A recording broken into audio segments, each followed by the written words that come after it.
Welcome sa second part ng aming vlog dito sa Lake Farm de la Mar. This time, papakita namin ang ibang areas ng magandang farm resort na ito na hindi namin naipakita sa una naming vlog. Nung una kasi kaming bumisita dito sa Lake Farm de la Mar, bumagyo kinabukasan. Kaya hindi namin na-feature yung ibang areas ng resort. Ang swerte namin ngayon guys kasi perfect ang panahon para mag-travel. Ang ganda talaga ng view dito at sobrang relaxing.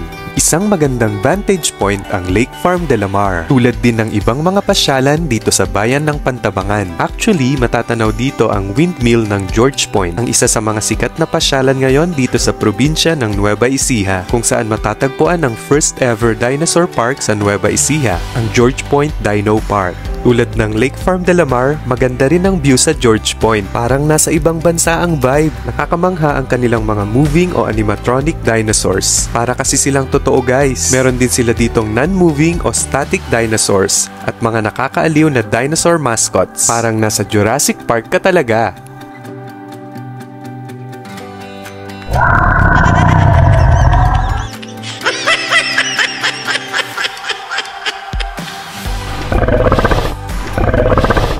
Kaya after nyong mamasyal dito sa Lake Farm de la Mar, pwede kayong lumipat sa George Point para sulit na sulit ang travel nyo.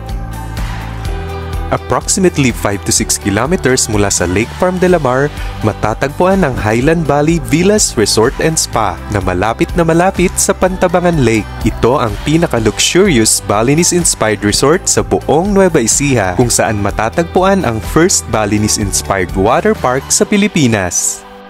Marami na ding celebrities ang nakapag-check-in dito sa Highland Valley. Sa katunayan, recently nag-check-in dito ang sikat na komedyante na si Vice Ganda. Sa ganda ng mga view, relaxing and peaceful environment at friendly staff, babalik-balikan mo talaga ang magandang Balinese-inspired resort na ito. Mag-e-enjoy talaga dito ang mga nature lover na katulad ko. Bukod sa water park, meron din dito ang mga outdoor jacuzzi, lap pool, infinity pool, spa at restaurants. Kaya kung gusto nyong i-explore ang magandang bayan ng Pantabangan, Nueva Ecija, isa ang Highland Valley sa pwede nyong puntahan bukod sa Lake Farm de la Mar, George Point at iba pang mga pasyalan dito. Balik ulit tayo dito guys sa Lake Farm de la Mar. I-explore pa natin ang ibang magagandang areas dito. Ito nga pala guys ang kanilang mga picnic shelters kung saan pwedeng magbanding ang pamilya, barkada at magkakatrabaho habang kumakain at ini-enjoy ang maganda at nakaka-relax na view ng Pantabangan Dam at mga bundok ng Sierra Madre. Katabi ng mga picnic shelters, matatagpuan ang area dito ng kanilang mga accommodations na tinatawag nilang kasitas, kung saan pwede kayong mag-overnight stay o staycation lalo na yung mga turista na mula sa malalayong probinsya. Kasya ang hanggang 8 katao sa magandang villa na ito na may kitchen, living room, toilet, bedroom at balcony.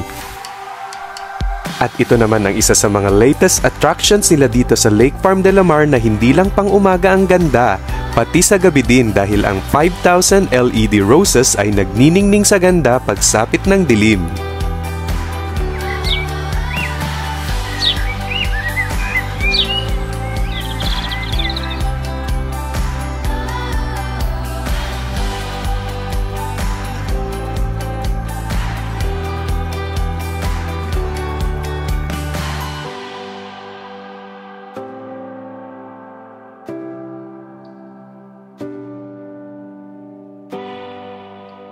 At tuwing Christmas season, mas madami pa ang mga ilaw dito sa Lake Farm de la Mar dahil sa mga naggagandahang Christmas lights at mas madaming dumadayo dito dahil sa malamig na simoy ng hangin.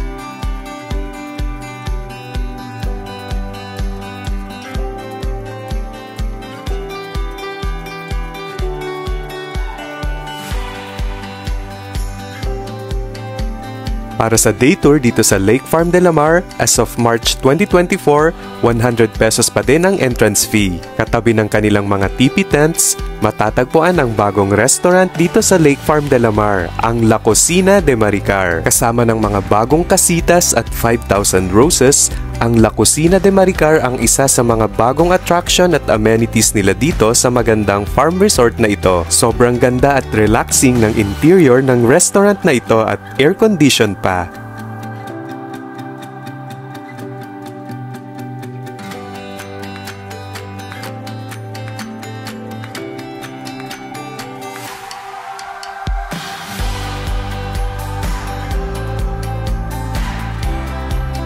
Dahil kami ang mga unang customers, nag-enjoy sa pag-explore ang aming fur baby sa cozy restaurant na ito dito sa Lake Farm de la Mar. Yan pala guys ang isa sa magandang katangian ng tourist spot na ito dahil ang Lake Farm de la Mar ay isang pet-friendly destination.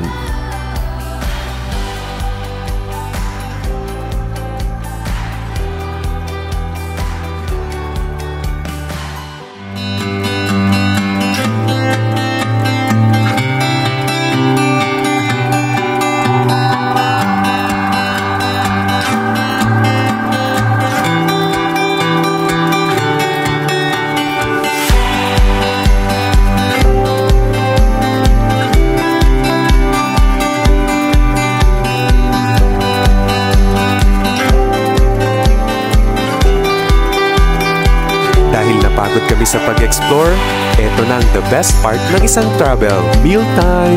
Karamihan sa mga ino-offer nilang pagkain sa kanilang menu dito sa La Cocina de Maricar ay mga Filipino dishes. Nagsiserve din sila dito ng snacks at refreshing drinks tulad ng milk tea, fruit tea, ice and hot coffee. At isa sa masasarap nilang drinks na siniserve dito ay coconut juice. Fresh na fresh at healthy pa.